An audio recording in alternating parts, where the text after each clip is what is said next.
So that's good. Anniversaries, Ryan Bruin, not here, he's got a day off, got 11 years on Wednesday. And Nick Smith's 1 year DS on the 12th of the 6th as well. Update on next week's work, it's pretty similar to last week. HV and LV maintenance, pole replacements, load switches, tranny replacements, test connect and energise, and a customer job with a transformer upgrade, P7 kit and cable, which we also got a pole to do on that day that we found in the outage as well. So that'll be a good day. Reece, switching. Yeah, just some general stuff. I think sort of when we do our briefs, we're picking up stuff, but it's not quite right, and then it ends up being a switching near miss. So I'll just go through some definitions. An event that occurred during switching that did not cause an incident but had the potential to cause injury to a person or damage to equipment, plant, property or the environment. Examples include switching item not included or accidentally omitted on a switching program. So that's any amendments in the morning. I think that still comes under a near miss. Secondary protection not applied correctly. There must be logged in enable on immediately following the amendment. If it is during the brief, it is the briefer's responsibility. If on site, it is the field switching coordinator or person communicating with not.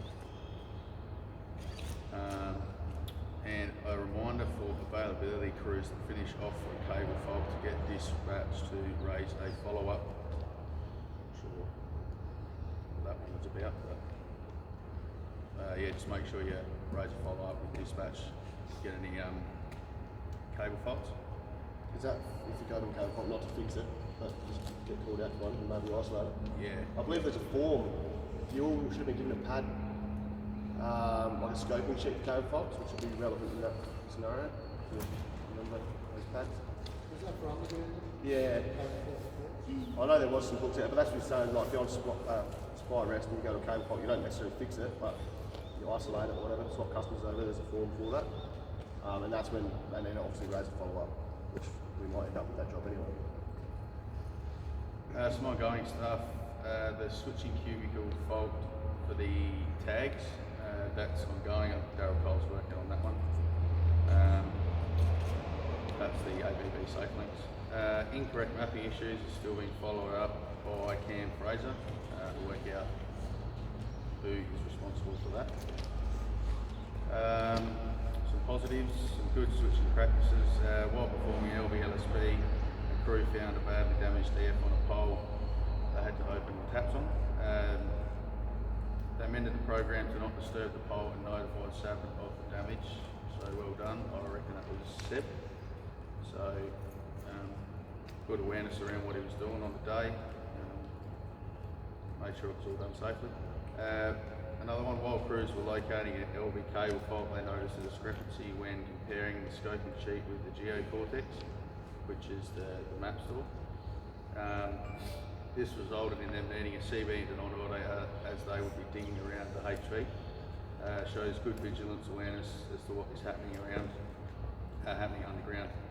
That was Tim Page, so well done, Tim. Some good news stories. Current number of days without switching incident is 69 days, so keep up the good work, lads. We want to keep that going as far as we can. And obviously start time 7 o'clock out here for a quick chat every morning. That's it. While you're going, mate, we'll go through that switching alert 460, SP item missed on restoration. The 24th of June 2020, planned switching was being carried out for maintenance works on Coombe 19 kV feeder supplied from Tintinara Sub. During the pre-HV restoration brief, it was identified that an item to close a fuse position previously opened as a limit of isolation in the restoration was missing in the switching program. The NOT was contacted and the switching program was amended, resuming without further incident. No loss of supply, no injury to personnel or damage caused to the plant. This event highlights the operational diligence from the field crew who identified the missed item and emphasises the importance of checking all the items thoroughly while processing a switching program prior to operating on the network. Under investigation. Thanks, Reese. So next one's DS incident with Numis, which is what Reese touched on before. An item was incorrect, and they picked it up in the briefing, so that's good that they picked it up. But so the rundown on it, I believe Camo was briefing the switching program, and in the isolation, the item read DF15330 T off the work using side removers in the isolation. So obviously that's incorrect. The item should have read approved dead nerf. So Camo did the right thing, rang the desk while everyone was there. They amended it on, and they were okay to proceed. But as Reese went through, they're going to be near misses now, so straight away that was entered into an ABLON and signed off, so we got record of it. So obviously that was written incorrect, and it would have been checked by at least 2 other people. So, yeah, so suggestions: increase vigilance on SP checking approval process to prevent recurrence. So we'll see a lot more of them come through now, because it does happen more than you think. Next, we got cars overtaking when indicating to turn right. Looks like it was active trees crew driving down a main road, indicated right turn to a paddock. They slowed down into the property, and as they went to turn in, 3 cars overtook them. It doesn't say on the left or the right, but I'm assuming on the right, because the left's legal, I suppose. So I'm not sure if anyone knows any more about that, but one of the blokes, Nick Smith, in the other side there, he actually got crashed into in Clare 4 or 5 years ago. Same thing, turned right and the car come around the side and hit him. And I think the truck hit him actually. So they were lucky to walk away with up and right. So just good defensive driving. They obviously checked their mirrors and realised someone was coming, so they didn't turn. So that's good. Brent's is going to go through, just go through all 3 of them if you want, Brent. Yep, so release clearance on new 33 kV load brake switch tapping. So the crews were prepping a load switch to go up. The day before the job was 33 kV load switch. And they just thought they'd throw a tape measure between phase to phase, and it was about 250 mil clearance. So they raised it with their 6 or 8. They went through network standards, and it's meant to be 400 mil. So the job was put on hold and referred to network standards to further follow up through Schneider. So if they're ever doing any 33 kV load switches, just check them. That's a 33, isn't it? Yeah, so whoever's running that, good one for them to look over. But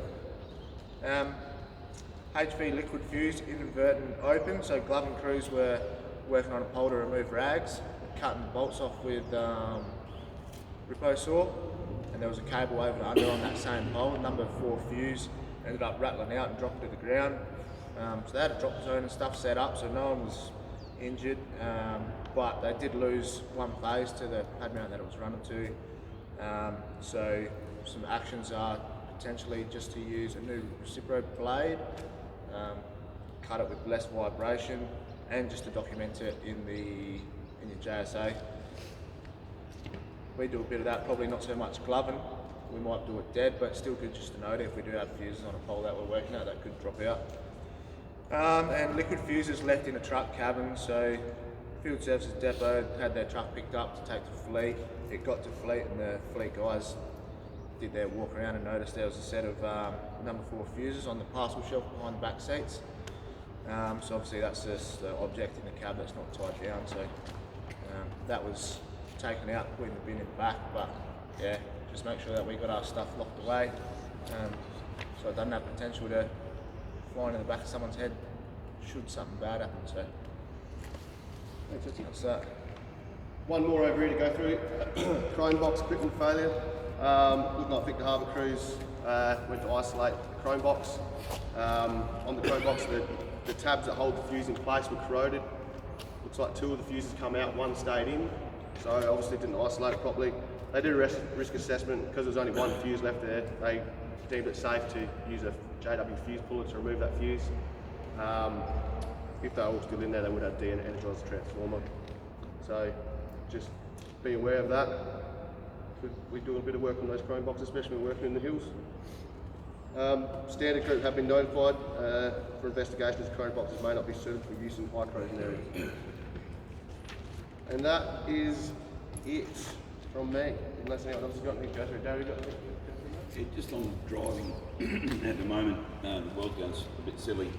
There was another incident of someone driving on the end of Crossroads off South Road, and a car was coming up opposite way, the wrong way. So it's a one-way street, a one-way turn-off, and someone had got it wrong and was coming towards them. So they had to take evasive action to get out of the way. And then we heard about the heavy vehicle about turning right. So if you're in vehicles driving around, defensive driving, look for it. There seems to be more people on the road now that COVID restrictions are being lifted, and the world's in a hurry. So just think about when you are driving, make it part of your sort of action plan or risk assessment, where you're driving and what you're likely to encounter. And keep your eyes open if you're a passenger. I'd just like to thank all the boys on that committee last week too for your efforts. Some trying conditions, everyone worked well. There's things that popped up throughout the week, little hurdles, but I think everyone handled them well.